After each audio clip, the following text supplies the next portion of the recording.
Olha quanto tarô. Vim visitar a Renata e ela está me mostrando sua coleção de tarô. É muito tarô que tem aqui, inclusive tem Xing, tem runas. E aí eu quis mostrar para vocês outros tipos de tarô, porque nos meus primeiros vídeos, né, eu mostro vários tarôs, mas eu não esperava que ela tivesse tanto. Renata, me fala, tem um curso na Udemy, você está gravando para eles. Me conta um pouquinho sobre a tua história do tarô, alguma dica que você tem para o pessoal que está estudando o tarô. Por que você tem tanto tarô? Conta pra gente. Boa noite. Eu sou uma estudiosa da oracologia, não só do tarô, como das runas também. Olha, eu tenho aqui runas incrustada em pedacinhos de madeira. Eu tenho runas em vareta. Como que é isso? Esse oráculo aí, runas em vareta. Esse oráculo é assim, eu tenho essa vareta maior, que contém todos os símbolos rúnicos. Essa daqui, ela é mestra. Quando ela sai voltada, né, ela é jogada, ela é brincada dentro de uma toalha. E quando ela sai voltada para alguma casa, aquela casa é um momento de sorte, é um momento que você precisa prestar atenção. Depois eu tenho as runas menores, que tem um símbolo de cada lado. E quando eu coloco na mesa, aí mostra, né, as casas e o que precisa trabalhar também. Eu tenho os tarôs tradicionais. O que são os tarôs tradicionais? São os tarôs que contêm 78 cartas. Esse aqui é o tarô mitológico, que é o que eu uso, né? E tem os tarôs e cartas adicionais. Aqui eu tenho as cartas ciganas, que eu também gosto muito, né? A carta ciganas, ela já tem menos cartas que o tarô tradicional. Ela fala uma linguagem mais dentro dos espíritos da natureza, de acordo com a cultura cigana. E eu tenho aqui também alguns tarôs que são usados para terapia, como eu tenho a cura vibracional, tenho também o tarô da criança interior. O tarô da criança interior, ele trabalha, as cartas trabalham em cima das histórias infantis, olha, super colorido. E aí ele resgata algumas coisas da essência da alma, trabalhando com a tão importante criança interior que se fala tanto em psicologia. Tem o oráculo do pão. Oráculo do pão. Alguém já tinha ouvido falar sobre isso, gente? Eu nunca tinha visto oráculo do pão. Abre pra gente aí, Renata, pra gente ver. O oráculo do pão, ele é uma sabedoria, né? Que através de algumas frases, ele vai falando aspectos como desapego, como amor incondicional, tudo voltado assim para a preparação da massa do pão mesmo. E que dica você dá para as pessoas na hora de escolherem um tarô para serem trabalhados? Olha, eu sempre falo que quem escolhe a gente é o tarô, né? Esse é o tarô do amor, também é um tarô de 78 lâminas, mas que fala de amor. Tem esse aqui que é do Ganesha, que é um deus indiano, né? O Budhikarma, esse tarô da floresta, que eu tenho um carinho muito especial, que ele fala dentro da linguagem da natureza, e eu gosto muito de trabalhar com os elementos da natureza, né? Então, veja só, até a contracapa dele é bonitinha, é uma coruja, mas eu vou ter aqui alguns elementos da floresta, né? E dentro da linguagem da floresta, ele traz para nós as informações. Temos também o tarô do Graal. Então, aqui em cima da mesa, eu não tenho simplesmente cartas de tarô, mas eu tenho a cultura do mundo inteiro, porque o tarô, ele é universal, né? O tarô, ele tanto o tarô quanto a runa, surgiram na antiguidade como instrumento de guerra. E até hoje ele vem ajudando as pessoas a estar resolvendo os seus karmas, os seus problemas, a evoluir como ser humano. Eu gosto muito do autoconhecimento, do crescimento pessoal que o tarô traz, né? Então o tarô que escolhe a gente. É o tarô que escolhe a gente. Como assim? Esse aqui é o primeiro que eu comecei a jogar, que eu aprendi, que é o tarô de É Marcela. tradicional ele. Quer dizer, ele não foi o primeiro, ele foi o segundo. O meu primeiro tarô foi esse aqui, que eu comprei na antiga, Além da Lenda. Olha. Tá, e como que ele te escolheu?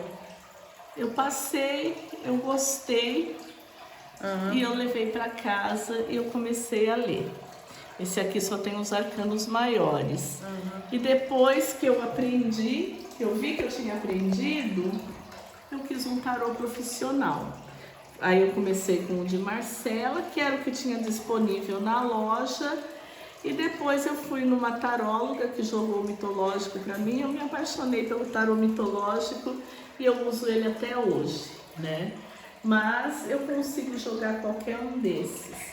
Aí que tá, no meu curso eu trabalho com isso. Você usa qualquer tarô. Ah, não, vamos trabalhar com tarô cigano, baralho cigano ou tarô de Marcela. Não, qualquer tarô. Qual que é a dica para você usar qualquer tarô? É conhecer os arquétipos, Ah. é conhecer o significado de cada um. Porque a mesma sacerdotisa que eu tenho aqui nesse tarô do Good Karma, é a sacerdotisa do tarô do Graal, é a sacerdotisa do mitológico, tá? Então você conhecendo o significado, né, tanto das cartas da corte, quanto dos arcanos maiores e menores, você consegue ler qualquer um, tá? Então, às vezes a gente fica sem tarô, porque o tarô gasta, enquanto não chega um novo, eu utilizo. Já trabalhei muito com o tarô do Graal, já trabalhei muito com o do Bocelli, tá? Mas você trabalha até com baralho normal, né? Até com baralho normal. E qual é a dica do veja baralho só, normal? É a mesma coisa, o baralho normal ele não vai ter os arcanos maiores, mas ele vai ter as cartas da corte e ele vai ter os arcanos menores. São sempre os mesmos significados. Aqui na versão cigana de Lenormand, eu tenho aqui para vocês, né? O gato faz parte também, viu? Eu tenho pelo menos umas 3 versões, é que eu não tô vendo a outra, diferentes, né? O significado das cartas são sempre iguais, muda os artistas, muda os autores, As figuras, os símbolos, de acordo, né? Os símbolos são sempre o mesmo, né? O significado é sempre o mesmo, vai mudar as figuras de acordo com os artistas que desenham, porque o tarô ele é uma arte, não só a interpretação, como também, né, a questão de quem faz, de quem desenha as cartas, de quem dá um toque especial. Eu tenho aqui também o tarô da Kuan Yin, né? O tarô da Kuan Yin são cartas de autoajuda relacionada a essa cultura oriental que traz as mensagens, né, de autoajuda, de meditação. A mesma coisa o tarô do Ganesha, o druida. Então tem cartas que elas vêm acompanhar. Então como que eu uso no meu jogo? Eu uso essas cartas para fazer a análise energética, né, para mim saber como que está a energia da pessoa no geral. Então eu uso o fitoterápico, o tarô da alma. Vamos puxar uma carta aí. Escolhe um tarô, Rê, para dar um exemplo. Eu vou escolher um tarô da alma, por exemplo, que eu gosto muito. O tarô da alma, ele mostra o momento que o teu espírito está no universo, dentro do teu propósito de vida e dentro daquilo que você escolheu e o que você precisa fazer para a sua vida movimentar. Então eu vou tirar para as pessoas que estão ouvindo esse vídeo, especialmente uma cartinha, tá? Então essa é para você que está me ouvindo. Saiu aqui, seja mais criativo. E o que eu diria dessa questão do ser mais criativo? Faça diferente do que todo mundo faz. Busca na fonte uma forma de fazer o que todo mundo faz, mas de uma forma mais criativa, buscando um diferencial, né? Criatividade todo mundo tem. Buscando um diferencial. Isso é muito bom de conselho para vocês que estão fazendo o curso. Mas se eu tivesse que trabalhar com símbolo, pega um tarô que tem bastante símbolo, o que você acha? Eu acho que tem bastante símbolo. Sim. A mandala talismânica, por exemplo, que é uma outra visão. Como é que você lê um tarô que tem tantos símbolos? Olha, eu vou pelas cores, pelos símbolos.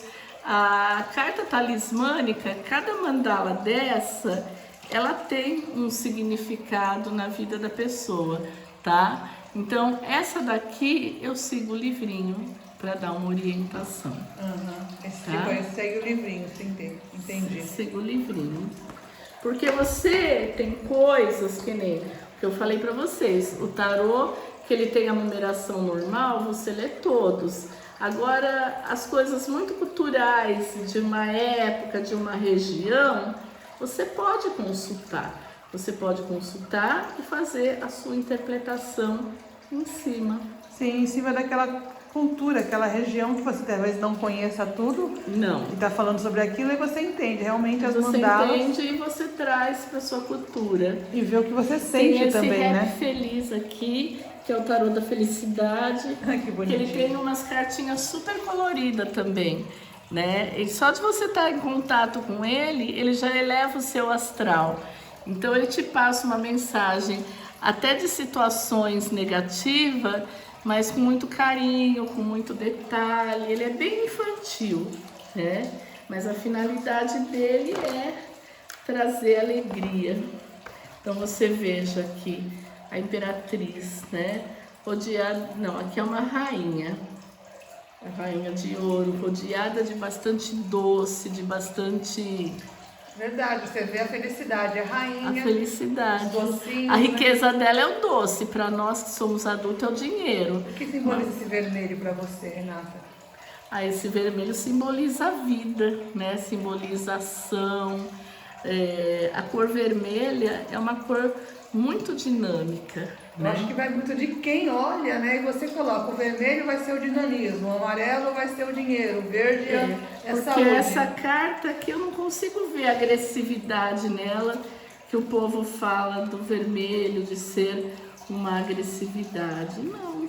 Puxa uma carta aí para nós, isso daí, para vocês, todos que estão vendo isso daí. Já teve um conselho de ser criativo e agora a próxima carta de tarô para quem está tendo isso. Vamos lá. Qual que é o número dessa carta? Eu tô sem óculos. 10. Então eu tenho aqui o 10 de balões, que seria igual ao 10 de espadas, né? É uma finalização, um fechamento de ciclo. E veja como eles estão fechando o ciclo com alegria, com diversão. Não é porque nós estamos concluindo uma fase da nossa vida que ela precisa ser pesada, né? Então essa é uma carta que ela traz muita alegria. Então os elementos aqui, eles são em formas, né, de elementos infantis. Tá certo. Aqui eu tenho a carta do amor, olha, ela vai falar de situações românticas, né? Até o fundo da carta é romântico, são rosas. A interpretação é a mesma do tarô tradicional de 78 cartas, mas voltado para a questão de relacionamento. Então eu tirei aqui o As de Paus, é isso? É o 7. O 7 de Paus, que fala de reencontro, né? Então a pessoa está reencontrando com a outra que está chegando de uma viagem, por exemplo. Então tem todo um lado espiritual, né? Porém o 7, ele é uma carta de instabilidade. Então são aqueles amantes que se encontram de vez em quando, né? Então ela vem carregada daquela paixão, daquele ímpeto, mas é um relacionamento que não tem uma estabilidade. Aí percebam que o 7 para ela tem a instabilidade. Então ela juntou as fotos do que ela estava vendo, o reencontro, tudo com o número 7. E ela fez uma interpretação que pode ser muito boa para a cliente. Simples. Ela simplesmente, a carta se comunica com ela com esses símbolos. E agora vocês perguntam assim para mim: você usa todos esses tarôs? Eu uso. Todos? Todos. Eu tenho um grupo de tarô no Facebook, um grupo que chama Cantinho de Tarô e Metafísica, da Renata Gregolin, que por questão de tempo ele está um pouquinho jogado. Antes eu fazia interpretações semanais, mas agora eu vou uma vez por mês, uma vez cada 2 meses, em épocas importantes. E quando eu tenho tempo, eu tiro um dia para fazer isso e eu coloco todos os tarôs para fora e eu puxo uma energia, tá? É uma cartinha de cada um e eu escrevo. Para mim também, às vezes eu tô com algum impasse, alguma questão para resolver, aí eu falo, hoje eu quero conversar com o Ganesha, né? Então, quando é uma situação material de prosperidade, eu falo, eu vou conversar com o Ganesha. Quando é uma questão mais assim feminina, eu vou conversar com o Kuan-Yin, né? Quando é uma coisa mais moderna, eu vou trabalhar com o tarô urbano e assim por diante. Quando tiver com fome, com o oráculo do pão. Amo gatos, sou apaixonada por gatos. E esse aqui eu tive na minha juventude, esse oráculo dos gatos, olha. O 2 de copas, que é o amor. Olha que bonitinha essa carta. Olha o gatinho aqui. E aí eu comprei. Falando né? em gato, aqui tá com ciúme o gato já. veio ver, né? A relação dos gatos com o tarô é muito forte. Eu tenho 2 gatas e tem um que fica lá fora. Quando eu estou jogando tarô, todos rodeiam, né? É muito interessante. O gato gosta demais da energia do tarô. Tenho aqui a vovó cigana também, que é um tarô cigano que é diferenciado, né? Vovó cigana é fofoqueira, mas eu gosto muito dela. Aqui na cartinha da vovó cigana saiu advogado, então se tiver algum de vocês que tenha ação na justiça, essa carta favorece, como também se for lidar com papéis, também é favorável para tudo isso, viu? Quem gosta da Umbanda, do Candomblé, eu tenho a carta dos orixás. A carta dos orixás, ela traz tanto os orixás propriamente dito, como ela também me traz alguns elementos da doutrina. Tá? E aqui saiu o leque da deusa, né? Representando essa questão tanto de Oxum como das ciganas, dos orixás vaidosos. O leque da deusa, uma carta extremamente feminina, fala para você se cuidar, se manter lindo, cuidar da aparência em geral. Então, por que você acha que essa carta representa isso? Porque aqui é o que o pessoal precisa entender. A questão da intuição. Pode ser tarólogo que tem uma outra interpretação, mas a minha intuição diz que é isso. Então, aquela carta que é um espelho, né, da deusa, para ela simboliza tudo isso. Então, é o que ela passa. Você tem que se cuidar nesse sentido. É o que a comunicação do tarô com ela, e o que ela sente dentro dela com aquele símbolo. Um momento de cuidar da autoimagem, né? De investir em si próprio. Porque a nossa imagem, ela é o nosso cartão de visita. E é o que passou para ela. Olha, eu tenho aqui também a carta dos guardiões. A carta dos guardiões, ela trabalha mais com Exus, com Magira, né? Mais à esquerda. A carta dos guardiões já me ajudou muito algumas vezes, né? Em algumas situações. Cada um tem uma história, uma mais bonita do que a outra, né? Aqui eu tenho o Exu Gato Preto. Assim, para falar para vocês de cabeça, eu sei pouco sobre essa energia. Tá? Como é que você faz, então, se você sabe pouco sobre isso? Quando eu tiro para mim, porque essa daqui eu não uso para consulta, porque as pessoas elas têm muito preconceito, né? Eu tiro a cartinha e eu pesquiso o significado e eu sigo as orientações. Isso, então vocês podem trabalhar com tarô para consulta e um tarô para você, que você pega e siga as instruções, como você preferir. E o tarô de consulta... Esse tarô, a história do Exu Pinga Fogo, que era uma carta que sempre saía para mim.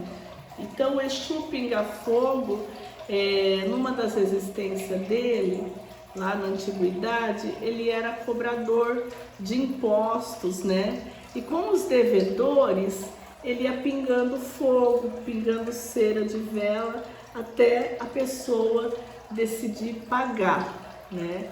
E hoje ele foi para o plano espiritual, ele evoluiu e hoje ele ajuda as pessoas endividadas a resgatar, né, o seu valor financeiro, o seu poder financeiro, o seu poder de compras.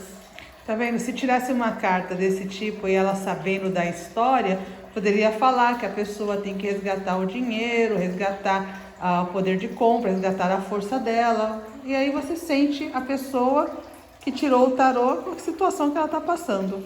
Sim. Bem, Renata, muito obrigada por suas dicas. Uma boa noite. E os tarôs quiserem... E uma boa sorte. O tarô na minha vida sempre me trouxe muitas alegrias, porém trouxe alguns desafios também, mas eu indico e não pare.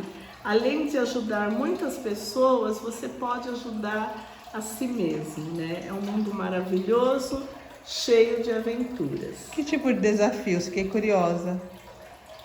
O maior desafio que um tarólogo, principalmente iniciante, enfrenta é o preconceito, tá?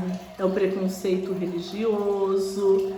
Nós vivemos num país que tem uma mistura de religião, temos muitas, né? São centenas.